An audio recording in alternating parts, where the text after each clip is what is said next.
السلام عليكم ورحمة الله وبركاته. أهلا بكم متابعينا الكرام في كل مكان، يا رب تكونوا بخير وصحة وعافية.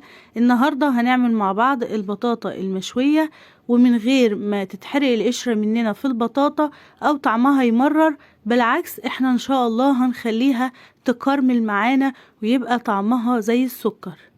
الأول هنجيب البطاطا بتاعتنا ونغسلها كويس وننشفها، مش عايزين فيها ولا نقطة مية.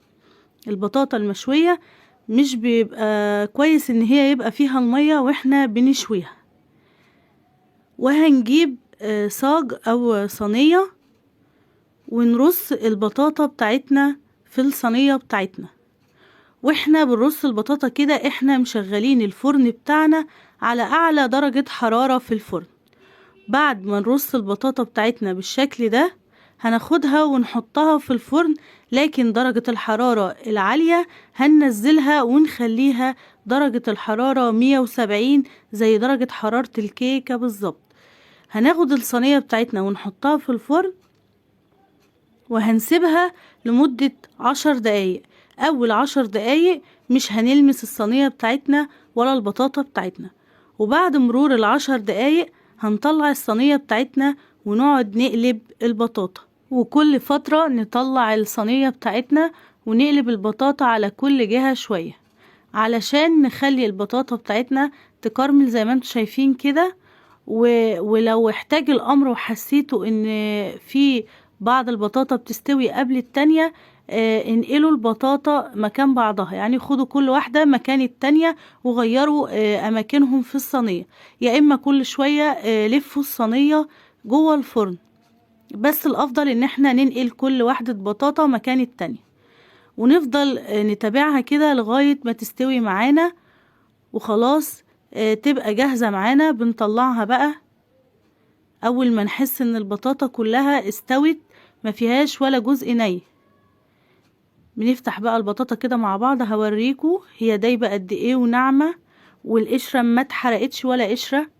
بصوا البطاطا واتكرملت زي ما انتوا شايفين اهو في الصينية. شايفين قلب البطاطا مستوي جدا وناعم جدا معانا، والبطاطا ما اتحرقتش او اتلسعت. شايفين البطاطا طعمها كانت مسكرة جدا جدا جدا وكانت جميلة جدا.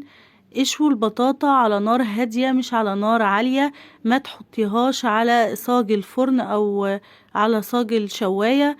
خلي البطاطا تاخد راحتها في السوى. على فكرة مش بتاخد وقت كبير علشان تستوي وعلشان توصل للنتيجة اللي احنا وصلنا لها دي. والله ما خدتش وقت كتير ولا حاجة خالص. كمان اختاري البطاطا اللي تكون مليانة، مش البطاطا الرفيعة. الرفيعة مش بتبقى لذيذة او لطيفة في الشوي. شايفين البطاطا عاملة ازاي؟ قلبها ناعم جدا ومتكرملة، جميلة جدا بصراحة. جربوا الطريقة دي وهستنى ان انتوا تقولولي تعليقاتكم تحت الفيديو. كان فيديو سريع وخفيف، بس حبينا في الجو الساقع ده نعمل حاجة تدفينا، فعملنا مع بعض البطاطا المشوية. خلص فيديو النهاردة واتمنى يكون عجبكم. ولو عجبكم الفيديو هستنى انكم تعملوا شير ولايك للفيديو وتدوسوا على زر اشتراك وتفعلوا الجرس علشان يوصلكم مننا كل جديد. واترككم في رعاية الله وامنه، والسلام عليكم ورحمة الله وبركاته.